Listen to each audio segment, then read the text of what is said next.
Welcome, everyone.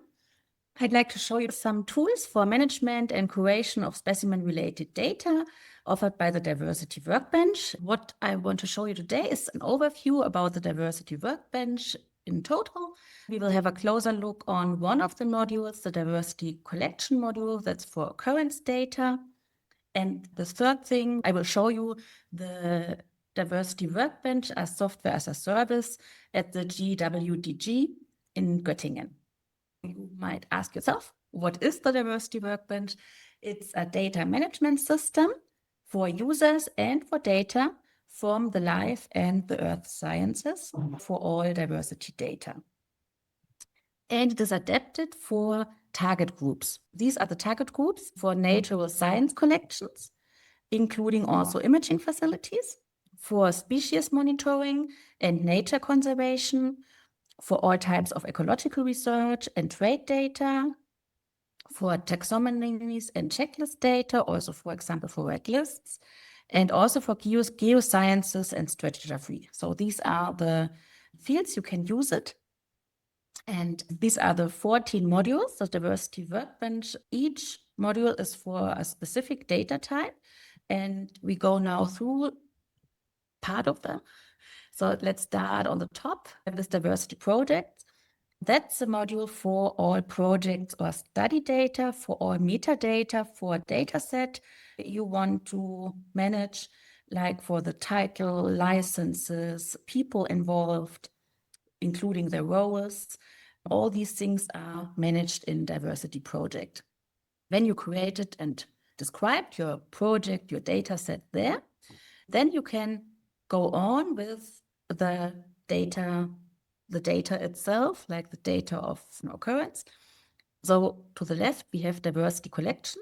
That's the module for occurrence data. If you have any observation data or any collection data, all these information are stored in diversity collection.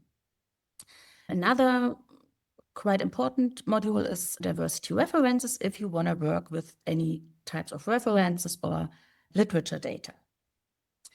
Then we have diversity agents. So you will always have to work with any personal information about organizations, institutions, like addresses. All these data are managed in diversity agents. So we have the diversity image inspector to work with multimedia data. We have diversity NaviKey for the work with trade data. And we have diversity GIS editor for, as the name says, all the GIS data. These tools are also included in the other modules. And for example, the diversity GIS editor, it's also included in diversity sampling plots. There you can manage all your geo-object data. For example, if you have a project where you return every year to the same plots, or where you want to define plots, also a hierarchy of plots. For example, these mountains, there you have 5 different locations where you have in each location 10 different traps. You can manage all these hierarchies here in diversity sampling plots and then just link it to the other modules where you manage the other information. Diversity gazetteers, we have imported there the information about the geographical and political order. So for example, Europe, Germany, Bavaria, Munich. All these informations are in here, so you can also link them. So you can use every module on its own or linked with the other ones. Diversity scientific terms, that's important if you want to manage any terminologies. For example, if you're working in paleontology, you can manage there the stratigraphies, chronostratigraphy, lithostratigraphy, and so on. That's diversity scientific terms. And then we have diversity taxon names. That's the module to manage, to create your taxonomic and your checklist data. As I already said, for red list data, for example, as well. The last module up here is diversity descriptions. That's the most flexible one, where you can define your 3 layers of data yourself, for example, for trade data and for quantitative or qualitative data for measurements. And as I already said, you can always link them, so it makes sure that you don't have to enter data every time again. For example, personal information. You can just link them, and you can also avoid to make any errors by just copying them all the time. What are the possibilities to use the Diversity Workbench? So it's the whole Diversity Workbench, the whole code is all open access and open source, and it's very flexible and scalable to use. Let's start on the bottom with the variant. This could be a person alone working at home, a citizen scientist, for example, or a researcher who just would like to work for its own, with a personal laptop, a personal PC, where they download the Diversity Workbench, install the databases, download the clients, and then work there on their own. The next possibility is an institutional Diversity Workbench network, where you have one server in the institution where the whole database is stored. The third possibility would be if you work together with a data center. C and D are both possibilities if you work together with a data center. Then you need internet. In this case, the data center could install a virtual Diversity Workbench server for you. Then it's your own server, but you don't have to host it. It's hosted by the data center. And then, for example, if you work in an institution who doesn't want to have their own Diversity Workbench server, you can ask a data center if they would install it for you, and then everyone can work on their computers as well, but link to this server here.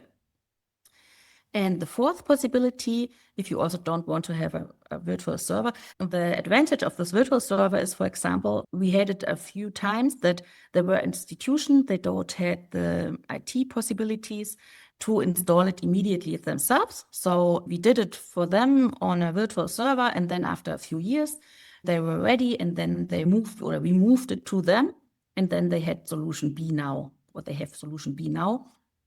So that's let's see. D is if there are single researchers, working groups, whoever, who will never have the possibilities to host the databases themselves.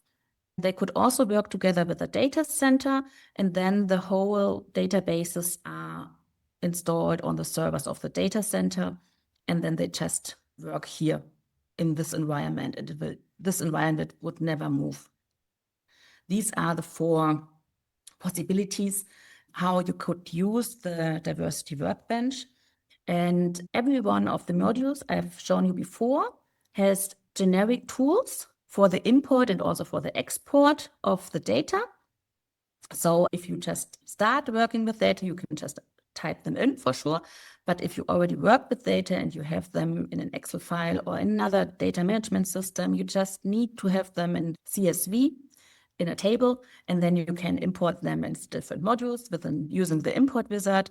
And you can also export them if you want to work with the data somewhere else, or if you want to do any analysis, you can just export them according to standard schemas. Also, if you want to publish them and you want to give data package and publication for the publication in archive2, for example, to GBIF, then you can just export them using the standard ABCD or Darwin Core, for example.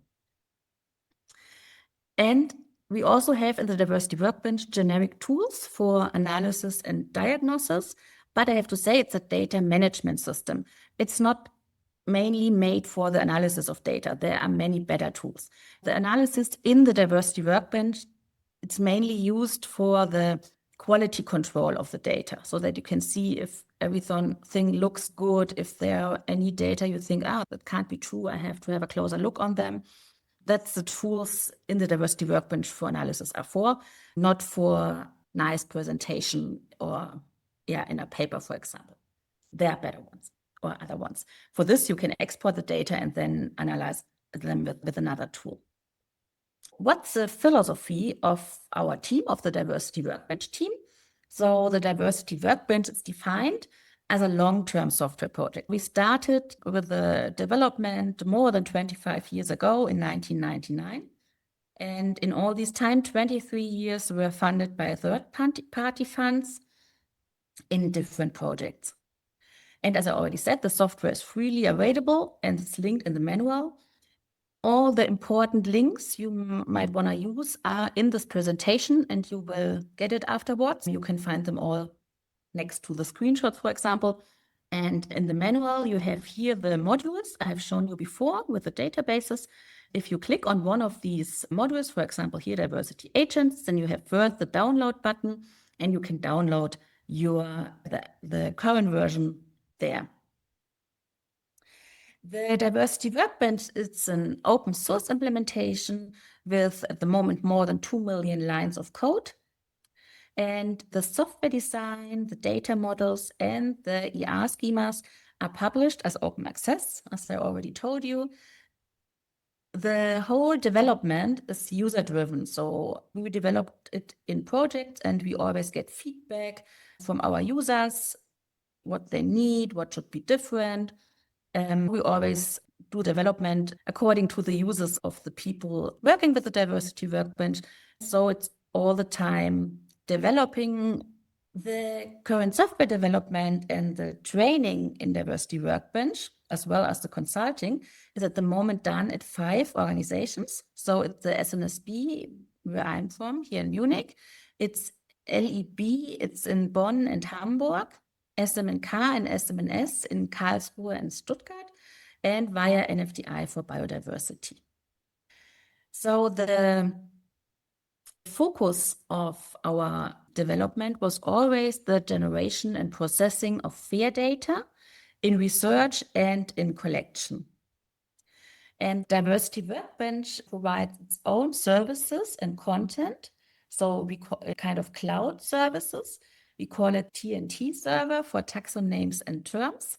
And there, different terminologies, vocabularies, taxonomies, and gazetteers are provided. And everyone who is working with the Diversity Workbench, using any one of the 4 possibilities, A, B, C, D, can use these informations in the cloud.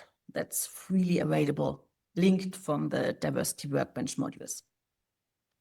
We have also integrated many different global terminology web services like Catalog of Life, Index Fungorum, Mycobank, and so on. Diversity Workbench is developed for data producers who strive for a professional data curation. It's a very complex system, and if you just want to manage 3 different columns for the next half a year and then don't want to go on with data management, then it's not the right system. Then it's better to use just Excel, for example. But if you want to do a proper data management in the long term, then it might be the right system for you. It's also developed for the data producers who want to retain comprehensive data sovereignty for as long as possible. So because you can install the databases all on your own computer, on your own server in your institution, you keep your data sovereignty for as long as you want. These are just some technical informations. I don't want to go through them. I just copied it in here so that you have it when you get slides later on.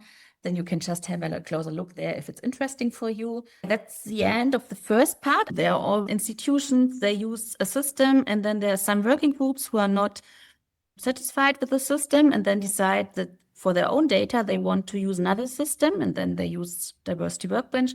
The whole institution can use it. It's just on you.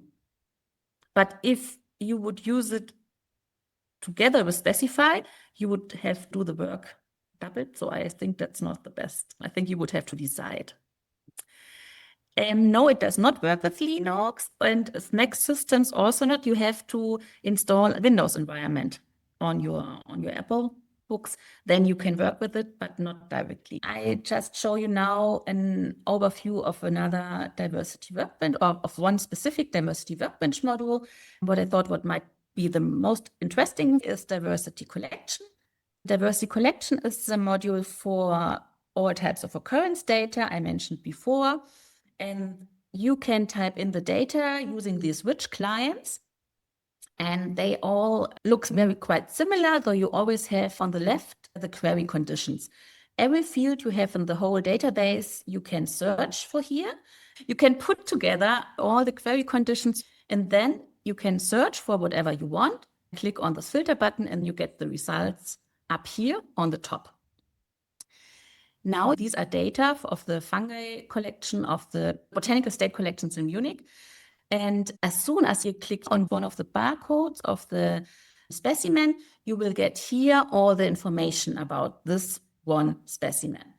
On the top here, you get all the details about the specimen itself, or also about the observation, if it would be an observation, like the collection event, the collection date, all the identifications. If it would be a type specimen, you could also type in the type status, all the information about the collectors, about other people involved, about transaction, if you do loan, for example.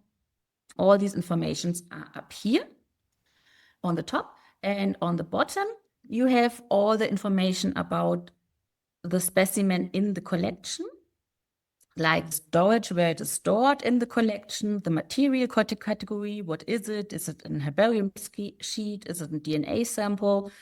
Which different parts does it contain? So all these information is on the bottom down here. And then it depends where you click here in these two trees, then you get the third layer, where you get now the closer information about what you typed in here, according to these informations. We now have, to make it more clear, I'd like to show you two examples. So first, an example for an observation data. You can see immediately here that there are no accession numbers given because it's not a collection specimen, it's just the ID of the database. You can include images for sure for every specimen. Now the information about the specimen. In this case, you have just one of these two windows, just the upper one, because the lower one, that's just for the collection. If you have a collection specimen, though, in this observation case, you don't have the lower tree. And here you can see now in this example that it was observed in 2012, where it was observed, the coordinates are given, and then you have here the different identifications, the different organisms, including the relation. So you can just found on, but you could also have parasitic or whatever. These are the informations about an observation specimen. And the second example is coming from collection data, paleontology data in this case. As you can see here, over the time, there were many different images taken from this fish in this example. You have here the information also about the images, about the different pictures. And now you have here the two trees again. So you also have where, when it was found, by whom in this case. And you have here the link to the Diversity Gazetteers, as I said you before, where you have this political, geographical order until at the end you are in Ettling. Here, that's linked to diversity sampling plots because these are the data of, and they are working mainly in different, Steinbrüche. Does anyone know what Steinbrüche in English? Okay, if paleontology researchers, they are searching for the stones with plants or animals in different places. So that's find the archaeological area. Yeah, quarry. Someone told me quarry. Yeah, quarry. I checked it out. Thank you. So, and they don't wanna. They decided that they work all the time in the same, for example, 5 queries, and so they just used diversity sampling plots where they typed in all information about these 5 queries and also the coordinates as a polygon. And now here it's just linked that this specimen here is coming from this query. Then they also entered the stratigraphy, also linked to diversity scientific terms. And now that's the identification. What you can see on this screenshot is that there are different places where there's written withhold, and that's a stop sign. Also here's withhold. You have different places because at the moment you are just working with your data in your database and everything is safe. You may want to publish your data at any day, any time. And then you might want to publish most of your data, but not every specimen. So you can just say, for my 500 specimen, I publish 490, but 10 I don't want to publish. So for these 10 specimen, I just type in anything up here. As soon as there's anything written in here, the specimen would not be published in the publishing process if you start it. As soon as you type in any withhold reason, all the images are locked immediately as well, because on the specimen, very often there are labels where all the information is given as well. So as soon as you type in any withhold field, anything, pictures are always locked. So this up here is for the whole specimen, then for sure nothing is published. But you could also say, I'd like to publish my specimen, but not, for example, the information about the collection event, where and when it was found. Or you could also say, I'd like to publish my information about the collection event, but not concrete coordinates. I just like to, for example, I just shorten the coordinates so it's not completely clear anymore where it was found. This might be very important for botanical data, for example. If these are very rare species, you might want to publish where it is or in which region it was found, but not exactly where it could be found, so that not the last 20 specimens will be collected by different people. You could also anonymize people names, for example. All these information can be withheld or made more unconcrete. Diversity Gazetteers contains information on every country because that's a Getty thesaurus, a very famous thesaurus that we imported there so that you can use it when you are working with the Diversity Workbench. And it's usable for the whole world. That's an example of how the publishing process of occurrence data in our data center looks like. So you have your occurrence data, you put them in the Diversity Workbench. Either you type them in or you import them. You can work in there, you can curate your data, you can do different steps of quality control. And then at one step, you say, now my data are ready to be published. I'd like to publish them now. And then you filter your data. You just publish what you want to publish and export them in a cache database. There are just the data included that should be published, but that's still behind the firewall and everything.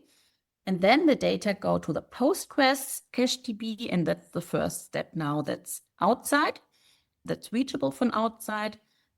And there we do another transformation, and then we use the BioCase provider software for mapping the data to ABCD standard, for the publication to GBIF, to GFBio, in NFDI for biodiversity, wherever you want to publish your data. You create your archiving information packages. In this case, we always have the ABCD XML archives, and you publish these data. This would be the publication or an example of a publication workflow, how you could do this.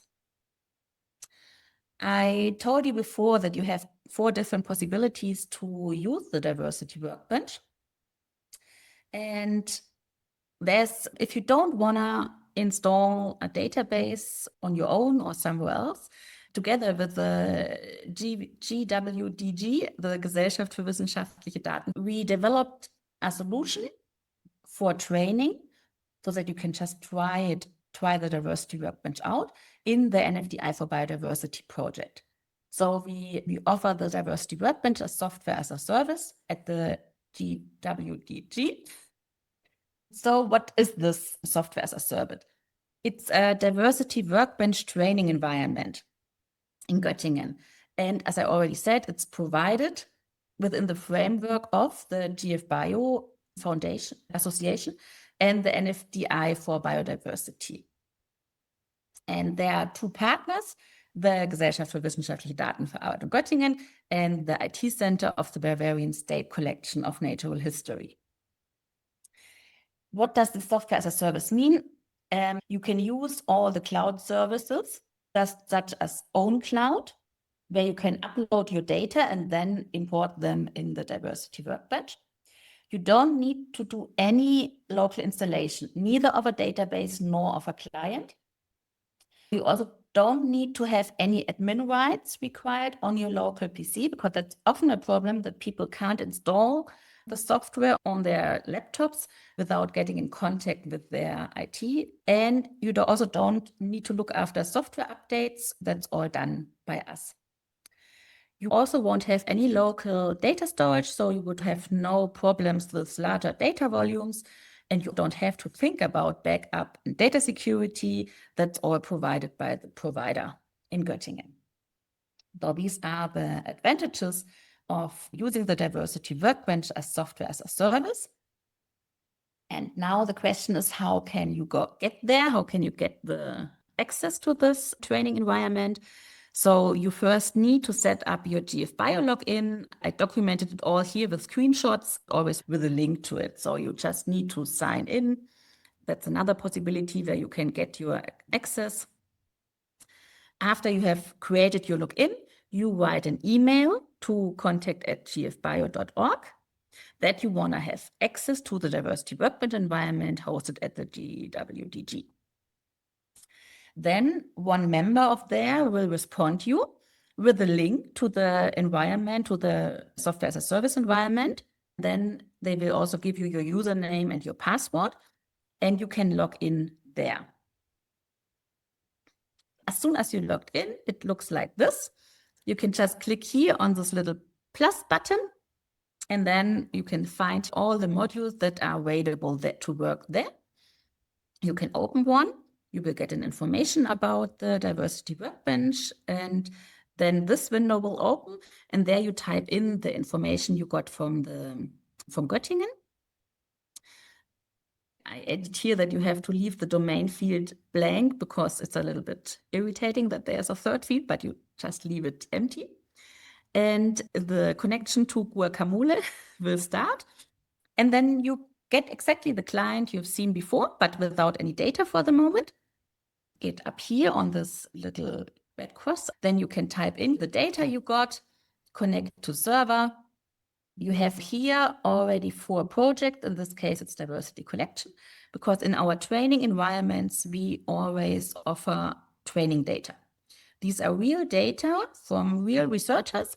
We asked them if they could offer some of their data for training, and then we were thinking about some projects for collection samples, for monitoring data, for people working with barcoding.